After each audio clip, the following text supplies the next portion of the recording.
बहन सुदर्शना के चरण कमलों में कीचक का कोटि कोटि प्रणाम। सुखी रहो भैया। कहिए बहन, आज दरबार में तुम्हारा अचानक आना? भैया आज ऐसी कोई बात पड़ी जो मैं महाराज के पास दरबार में आई हूँ। जब दरबार मध्य आ ही चुकी हो तो बहन महाराज से बात कीजिए। अवश्य भैया। महाराज मैं आपसे कुछ कहना चाहती हूँ। महाराज देखो महाराज, आपने तो अपने लिए नौकर हजारों रखते हैं, लेकिन मैं भी एक अपने साथ में दासी रखना चाहती हूँ। महारानी, मैं इस राज्य का राजा हूँ और तुम हमारी महारानी हो, तो आप अपने लिए दासी रखना चाहती हो। महारानी, आप एक नहीं, दो नहीं, 10 नहीं, 50 रानी रख सकती हो। ये तो तुमने सत्य कहा स्वामी। महाराज ये देखो हमारी दासी। सुखी रहो।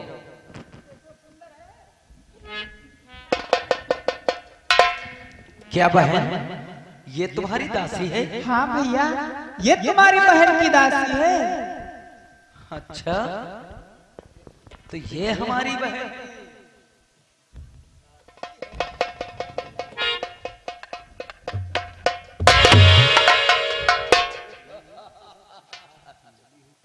एक बात है बहन भैया, तुम्हारी दासी तो अति सुंदर है। ऐसा लगता है कि जैसे स्वर्गलोक से देवराज इंद्र की सभा से कोई अप्सरा उतर कर आई हो। इसमें कहने की बात क्या है भैया? जब तुम्हारी बहन इतनी सुंदर तो दासी तो ऑटोमेटिक सुंदर होगी, इसलिए अति सुंदर दासी को रखा है मैंने अपने पास। सत्य ही कहती हो बहन। जब मेरी बहन सुंदर है तो दासी अति सुंदर होना चाहिए।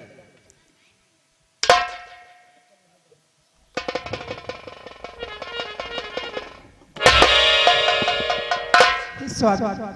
अब मुझे आज्ञा दीजिए, मैं दरबार पर चल रही हूँ।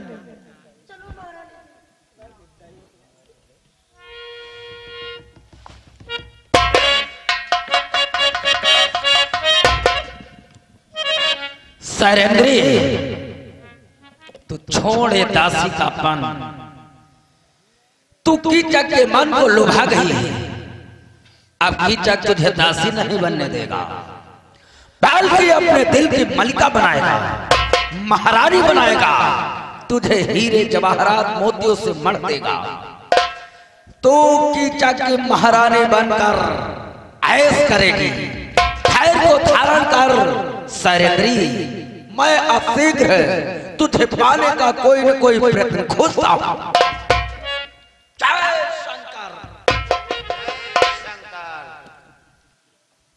जय शंकर। बाबू साहब, कहिए द्वारपाल, इस समय दिल दिमाग कहाँ है? अरे मूर्खा धीराज, महुए के किलोई पे। तू हमसे मजाक कर रहा है। इस समय मेरा हाल बेहाल हो रहा है। अच्छा, वो कैसे? क्योंकि तू तो हमारे बारे में सब कुछ जानता है। अरे जब से मैंने सरेंद्री को देखा है, एक हमारी बहन की दासी आई है ना, जब से मैंने उसको देखा तब से हमारे हृदय का चैन, रात की नींद, अरे यहाँ तक कि अन्न जल सब कुछ मैंने त्याग दिया। कुछ अच्छा ही नहीं लगता। रोटी चोकरा ही लागत। अरे सब हाल बेहाल। चावल पनिहा हम का बताई बाबू साहब, जब से हम सारे पिजरवक देखे हैं, हमरे प्यार में टट्टर चलत। क्या का करी? तेरे लिए संसार के मध्य कोई लड़की पैदा नहीं हुई जो तू एक हिजड़े पर मर गया? दिल लगा हिजड़े से परी क्या चीज है? ओ, गाहकी रीझ है गधा ले। सत्य ही कहता है। ये तो सब दिल के सौदे हैं। जिसका दिल जिस पे आ जाए वही उसके लिए सब कुछ है, बाकी तो सब बेकार है। तो एक बात ये बतला, कैसे अपनाएगा उसको? हम कानूनी कार्रवाई से लड़ेंगे। मूर्ख कहेगा, तेरे पास तेरे भेजे में बुद्धि नाम की चीज है या नहीं? कानूनी कार्रवाई का मतलब समझता है? ये खबर महाराज तक जाएगी। अगर महाराज को मालूम हुआ तो सीधे सीधे फांसी लगेगी। बात सही है। हम का मरिए महाराज जान से, तू का मरिए नेहुरा के।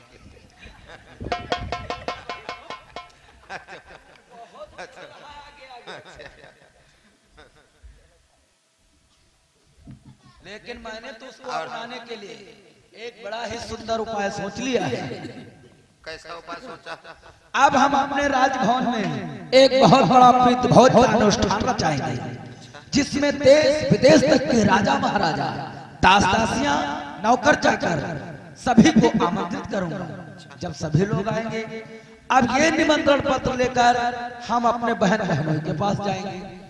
जब बहन बहनोई को आमंत्रित करेंगे तो वहां के सभी दास दासियां, नौकर चाकर सभी को बुलाएंगे। जब सब आएंगे तब हमारे राजभवन में सैरेंद्री भी आएगी, और जब सैरेंद्री आएगी तब कीचक मनमानी कर दिखलाएगा। बात सही है भाई, तुहार गुंडाई है भाई। बात सही है बाबू साहब। जिस पर अपनी नजर घुमाते हैं वो जब तक हमारी नहीं हो जाती, चैन की सांस नहीं लेते हैं, चाहे बल से या दल से या भी धन से, जैसे हो सके सैरेंद्री को अपनाना है तो अपनाना है। चलते हैं अपने लक्ष्य की तरफ। जय शंकर।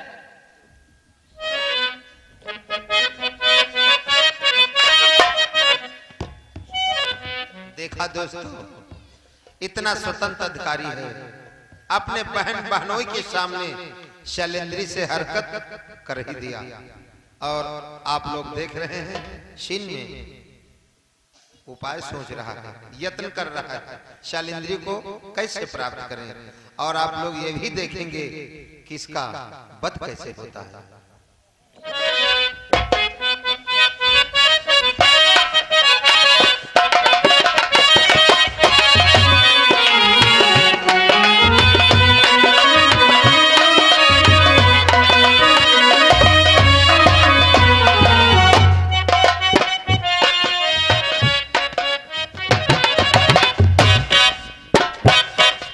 बहन सुदर्शना के चरण कमलों में कीचक का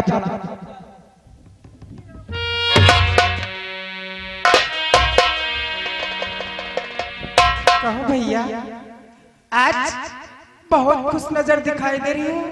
आज क्या बात है भैया? बहन, तुम तो शिकवा शिकायतें किया करते थे कि भाई कीचक न जाने क्यों महाराज के दरबार में सारा दिन व्यतीत करते हो, लेकिन बहन की रनवासों में कभी आने का जिक्र ही नहीं चलाते हो। तो मैंने सोचा अब अपनी बहन को हम शिकवा करने का अवसर ही नहीं देंगे। इसलिए बहन भैया, हृदय में लालसा उत्पन्न हुई, चलो अपनी बहन के दर्शन कर ले। सो आपके दर्शनों हेतु आ गया। उसके साथ साथ एक जरूरी कार्यवश भी आया हूँ बहन। जरूरी कार्य? वो कौन सा जरूरी कार्य पड़ा भैया? बहन, तुम्हारे भाई कीचक ने अपने राजभवन में एक बहुत बड़ा प्रीत भोज का अनुष्ठान रचाया है, जिसका निमंत्रण पत्र देश विदेश तक भिजवाया है। इसलिए मैंने सोचा क्यों ना अपनी बहन के पास हम ये निमंत्रण पत्र हाथों हाथ पहुंचाएं। इसलिए बहन, ये निमंत्रण पत्र स्वीकार कीजिए।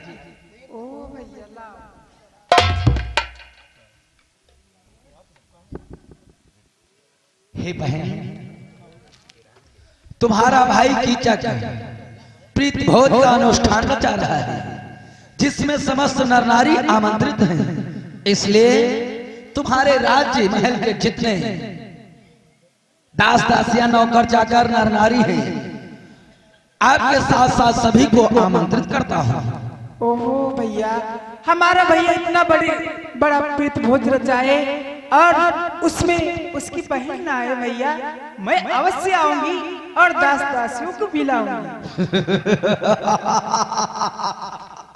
लेकिन इतना ध्यान रहे बहन, भैया अगर किसी कारणवश तुम हमारे प्रीत भोज में नहीं पहुंची तब तो हमारी बहुत बड़ी हंसी हो जाएगी। इसीलिए तुमसे कहना है बहन कि जो नारी रचाई है मैंने आएंगे बहुविधि नर नारी।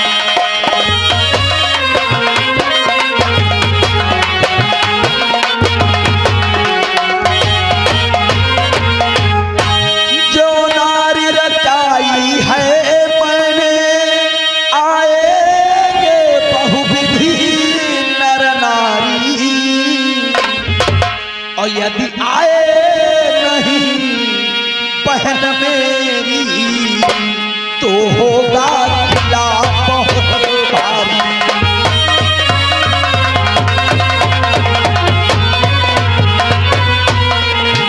और यदि आए नहीं बहन मेरी तो होगा किला बहुत भारी।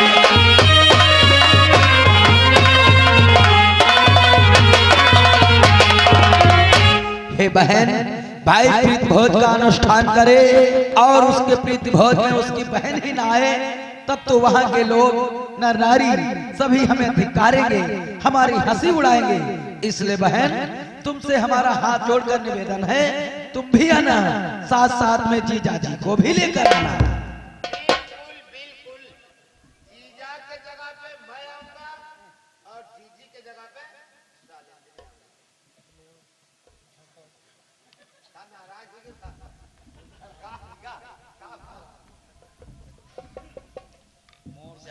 ये तेरी कौन सी बात है? चलो महाराज के नाते थोड़ी मजाक करते तो क्या हुआ है? मजाक, और जब हम मजाक करें तब तुमको बुरा फिर ना लगे। मजाक कहे भैया, मजाक ना कह दे। ठीक है बाबा, लेकिन इधर हमारे प्रीति भोज में तुम एक दिन पहले से आओ। 3 दिन पहले आ जाऊंगा। क्या 3 दिन? अरे तुम्हारी इन्हीं अदाओं ने तो हमारे दिल को जीत रखा है। तो 3 दिन पहले, अरे 3 दिन पहले आओगे तो वहां पर भी देखना सेना नायक कीचक ने क्या क्या व्यवस्थाएं की हैं। अरे सारी व्यवस्थाओं को देखते देखते तुम चकित रह जाओगे। जरा फिर बाबू साहब अपने प्रीत भोज की तैयारी करो। अवश्य बहन। भैया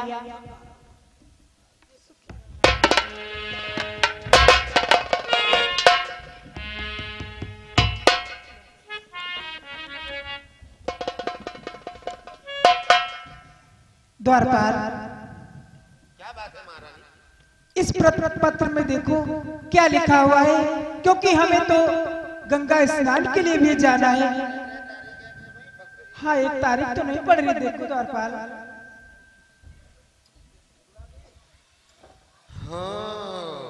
सेनापति कीचक ने प्रीत भोज का अनुष्ठान किया है, जिसमें बहन बहनोई को आमंत्रित किया है और सादर आमंत्रित ये पत्र हाथों हाथ बहन के पास सेनापति कीचक भिजवाया है। 26 तारीख अमावस्या पर रही है महारानी। 26 तारीख को अरे तो आप तो प्रतिदिन परनी अमावस नहाती हैं, तो आप प्रीत भोज में तो जा नहीं सकती हैं। द्वारपाल, मैं कैसे पहुंच सकती हूँ, क्योंकि मैं प्रतिदिन इस पर क्षमा याचना पत्र लिख दो और इसे किसी के द्वारा पहुंचा दिया जाएगा। अच्छा,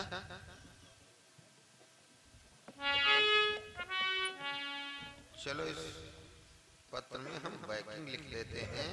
सेनापति भैया कीचक को, बहन सुनेशना को प्रणाम, क्षमा प्रार्थना पत्र डाक द्वारा जाएगा, किसी के हाथ जाएगा? किसी के हाथों द्वारा जाएगा। हाथों हाथ किसके द्वारा जाएगा? डाकिया ले जाएगा या मैं ले जाऊंगा? मैं अपने दासी सालिंद्री के हाथ भेजना चाहती हूँ। दासी सालिंद्री के हाथ पत्र भिजवाया जा रहा है। सेनापति कीचक भैया, मुझे क्षमा कर देना, तुम्हारे प्रीत भोज में तुम्हारी बहन नहीं आ सकती है, क्योंकि उस दिन गंगा स्नान जा रही हैं। बहन के जगह पे शालिंद्री को भेज रही हैं, बहनोई की जगह पे दरबारी द्वारपाल को। ठीक है? हाँ द्वारपाल, ये लो पत्र।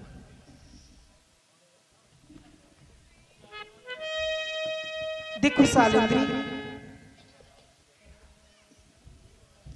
मैं गंगा स्नान करने के लिए जा रही हूँ, इसलिए मैं अपने भैया के प्रीत भोज में नहीं जा सकती।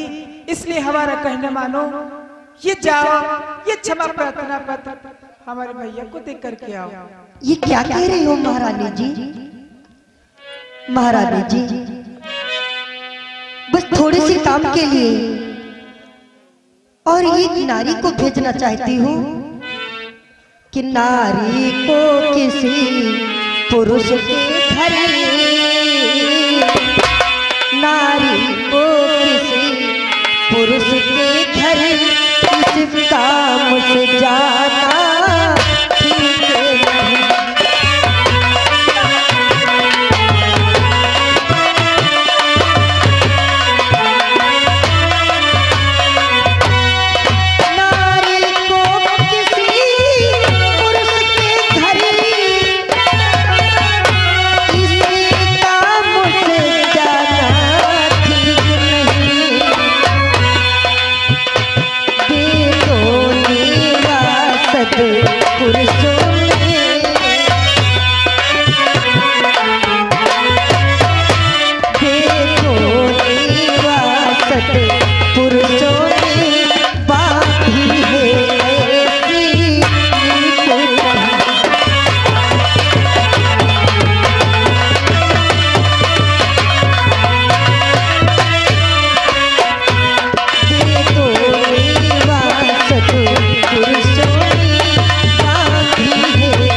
नारी को किसी पराये पुरुष के घर जाना उचित नहीं। देखो तो वेदों और सत्पुरुषों ने बतलाया है कि ऐसे काम के लिए अकेली व एकांत में किसी नारी को नहीं जाना चाहिए। अरे सालेंद्री, मैं किसी पराये पुरुष के घर नहीं भेजती हूँ तुझे, मैं तो अपने भैया के घर को भेजती हूँ। मैं समझती हूँ, मैं समझती हूँ महारानी जी, किंतु क्या बताऊं, आप हट कर रहे हैं लेकिन आपको मालूम नहीं तुम क्या कहना चाहती हो सालेंद्री? कि महारानी जी चपटी चकती जब कभी यहाँ पे आते हैं, हे रानी जी चपटी चकती जब कभी यहाँ पर आते हैं, ना जाने नजरों ही नजरों संकेतों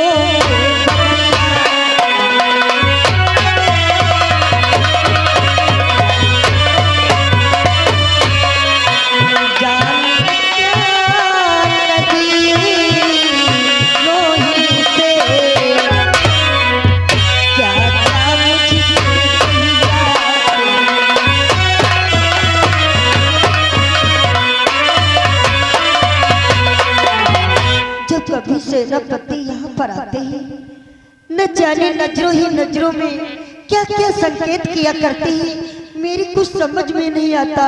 इसलिए महारानी जी मुझे क्षमा करें, मैं नहीं जाऊंगी। ठहरो सालेंद्री, तू हमारी भैया पे लक्षण लगा रही है और तू क्षमा यात्रा पत्र लेकर के नहीं जा सकती।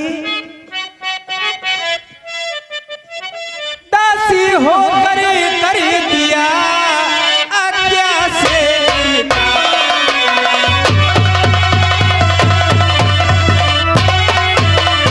दासी हो कर दिया आज्ञा से इनकार। ऐसी गलती फिर कभी होगा दूसरी बार।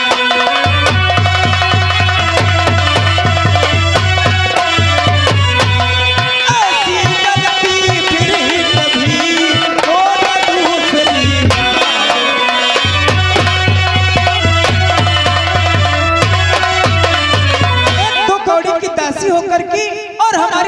उल्लंघन करती है और हमारे भैया पे लक्षण लगाती है। ले ये क्षमा प्रार्थना पत्र तुझे ही ले जाना होगा। महारानी जी,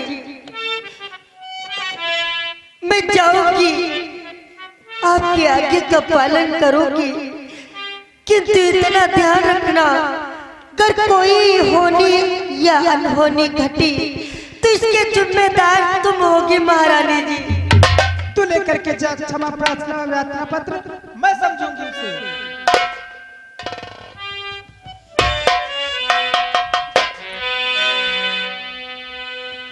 मैं किसकी सहायता मांगू?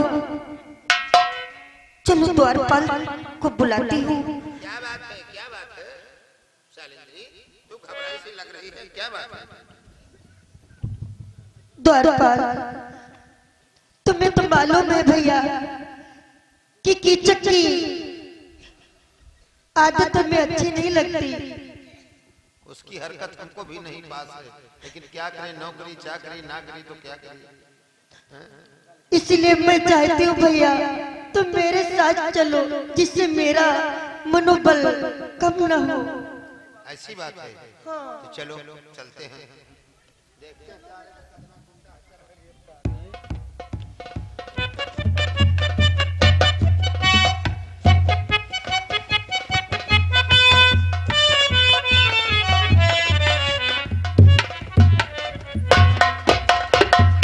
सेनापति की चक्की जय।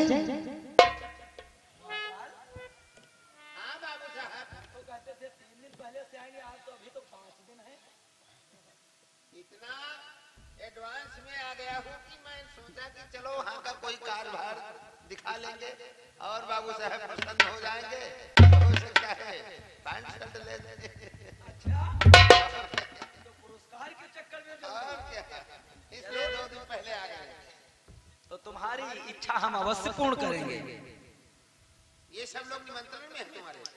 ये सभी लोग हमारे यहाँ के नर नारी हैं, गांव घर के। अच्छा, तुम लोग चाय वाय पीते हो भैया? अच्छा, लाओ बाबू साहब, हम लोगों को पहले चाय नाश्ता कुछ करवाइए। अच्छा, चलो बैठो यहाँ, आसन ग्रहण कीजिए। अभी तुम्हारे लिए चाय का प्रबंध करते हैं, फिर नाश्ता मंगवाते हैं। चाय हम बाथरूम में पीते हैं। मूर्खा धीराज, तुझको कुछ कहना नहीं मालूम है? चाय शोरूम में पी जाती है या फिर? हाँ, शोरूम में हम कहते हैं बाथरूम। तू कभी नहीं सुधरेगा। हम गड़रिए रहो।